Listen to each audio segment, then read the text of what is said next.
A primeira regra do sucesso é ter uma visão.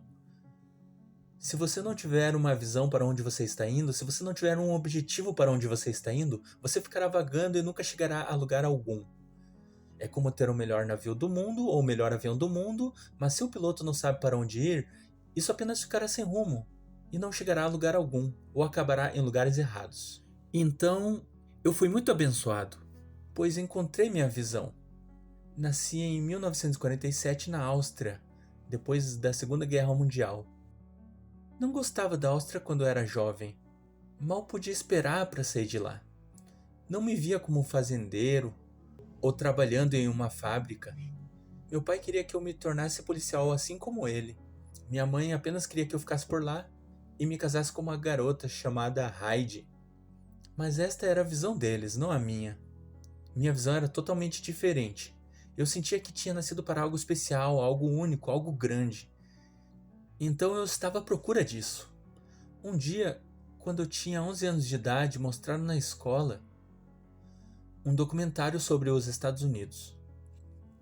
O documentário apresentava arranha-céus, grandes edifícios, pontes enormes, rodovias com vários carros passando. Então eu disse para mim mesmo, é aí que eu quero estar.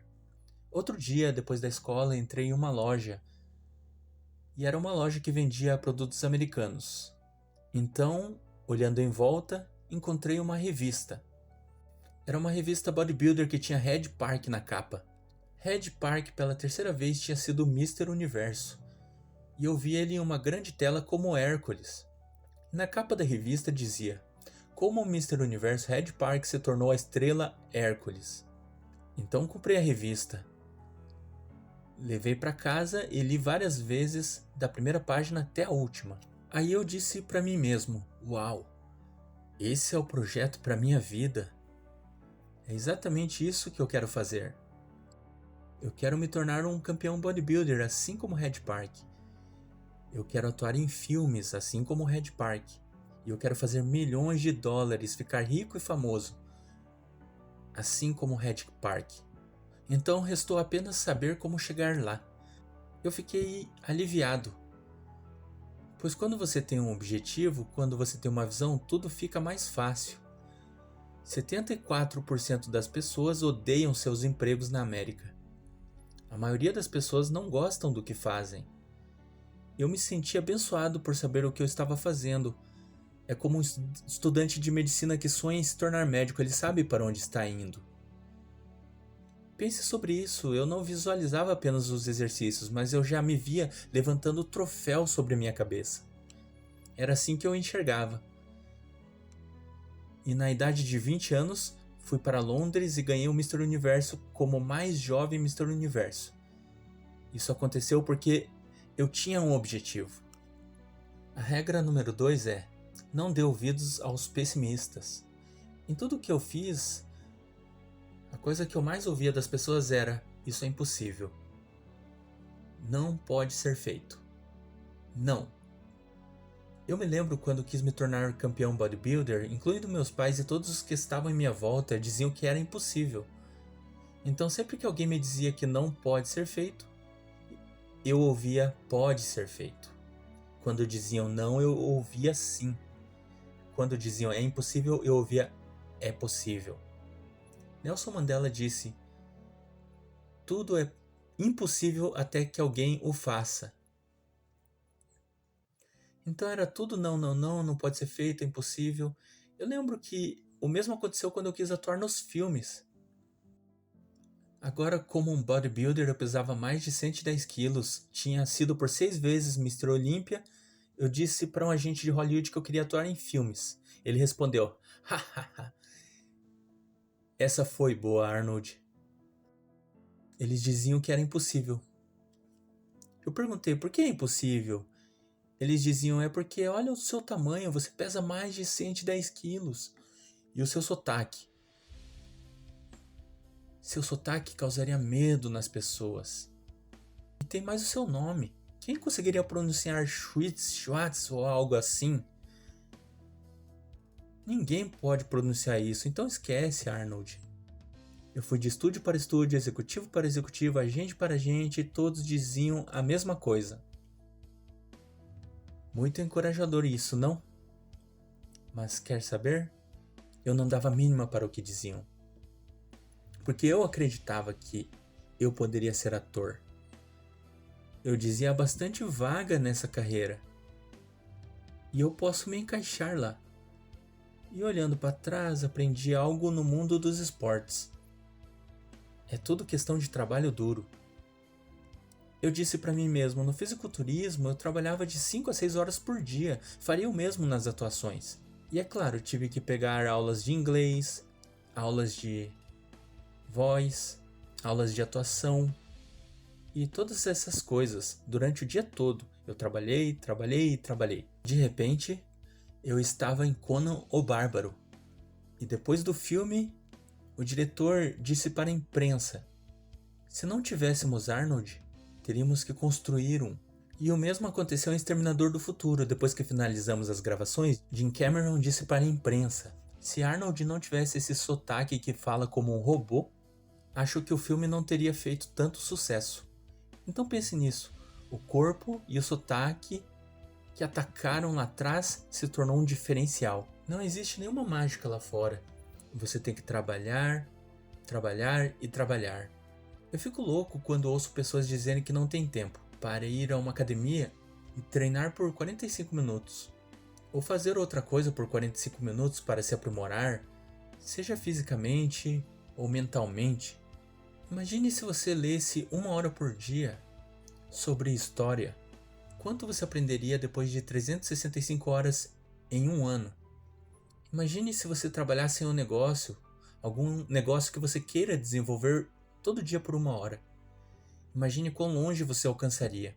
Quando eu fui para os Estados Unidos, eu ia para a faculdade estudar, treinava 5 horas por dia e trabalhava em construções, pois naqueles dias fisiculturismo não dava dinheiro.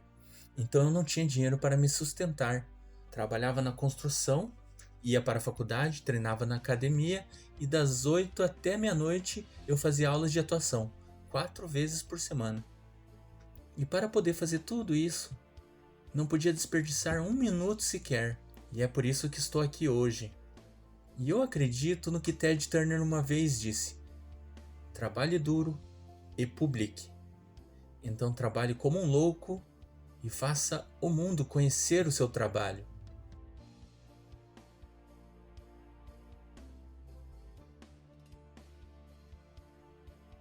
Eu odeio plano B. Quando você começa a duvidar de si mesmo, isso é muito perigoso, porque agora você basicamente estará dizendo que se meu plano não der certo, eu tenho um plano de escape, eu tenho um plano B.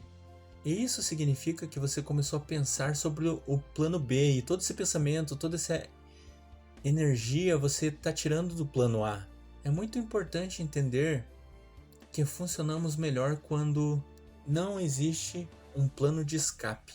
Pessoas performam melhor no esporte ou no que for quando não tem um plano B. Eu te digo que eu nunca tive um plano B.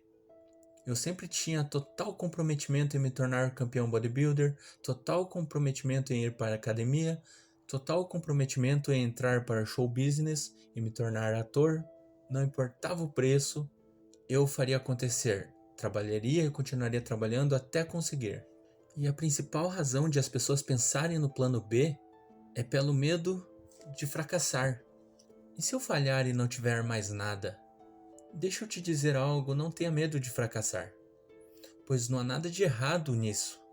Você precisa fracassar para subir na carreira.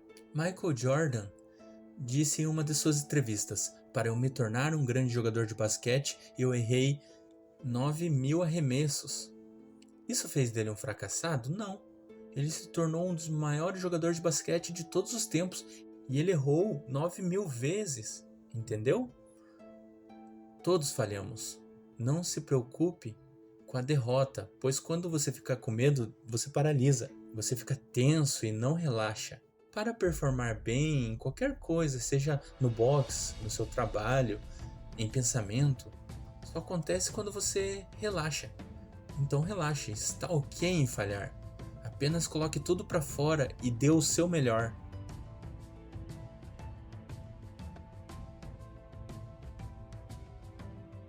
Você apenas se sentirá completo como pessoa se você pensar sobre o que você pode fazer pelo seu próximo que talvez precise de ajuda. Quando eu percebi como é bom devolver algo para a sociedade, isso me fez ter a ideia de programas pós-escolares, pois depois das aulas nas escolas que eu treinava os estudantes, eu percebi que havia vários estudantes reunidos fora das escolas.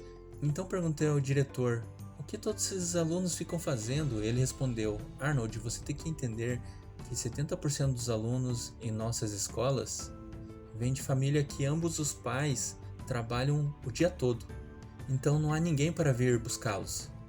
Assim tive a ideia de iniciar programas pós-escolares para manter esses jovens dentro das escolas enquanto seus pais estão no trabalho, oferecendo a eles assistência para deveres de casa, consultorias, programas na área esportiva, artística e musical.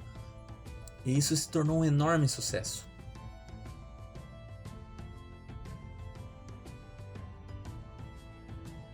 Todos os dias somos beneficiados por ter alguém nos ajudando. Não existe alguém que cresce sozinho. Ao nascer, você precisa dos pais para cuidarem de você, professores para te ensinar, técnicos para os esportes.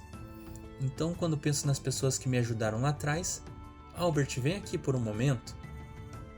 Vire para eles poderem te ver.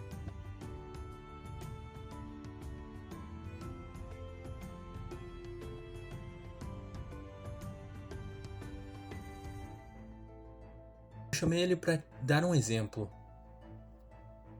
O Albert, entre milhares e milhares de pessoas que me ajudaram, ele foi um deles. Ele é um amigo extraordinário que me ajudou em todas as competições e me deu suporte em tudo. E esse é o tipo de pessoa que você precisa. Nós precisamos de ajuda.